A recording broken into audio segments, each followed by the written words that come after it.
ഇക്ക ബേജാറാകേണ്ട, നമുക്ക് എല്ലാവർക്കും ബ്യൂട്ടി സിൽക്സിലേക്ക് പോകാം. അവിടെ ആകുമ്പോ എല്ലാവരുടെ ഇഷ്ടം പോലെ വെറൈറ്റി കളക്ഷനും ഉണ്ട്. വലിയ വിലയാവില്ല. നിങ്ങൾ കിനാവ് കണ്ട പെരുന്നാൾ കുപ്പായവുമായി ബ്യൂട്ടി സിൽക്സ് നിങ്ങൾക്കായി കാത്തിരിക്കുന്നു. ഇനി കുടുംബത്തിന് മുഴുവൻ പുത്തനെടുപ്പ് വാങ്ങാം, കുടുംബ ബഡ്ജറ്റിൽ കവിയാതെ തന്നെ. ആശാപ്രവർത്തകരുടെ വിരമിക്കൽ പ്രായം 62 വയസ്സാക്കിയ നടപടി മരവിപ്പിച്ചു.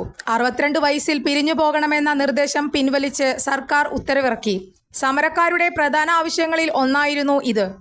മന്ത്രിയുമായുള്ള ചർച്ചയ്ക്ക് പിന്നാലെ മാർഗരേഖ പിൻവലിക്കുമെന്ന് ആരോഗ്യമന്ത്രി വാക്കാൽ ഉറപ്പു നൽകിയിരുന്നു. ഈ ഉറപ്പാണ് ഇപ്പോൾ ഉത്തരവായി സർക്കാർ പുറത്തിറക്കിയിരിക്കുന്നത്.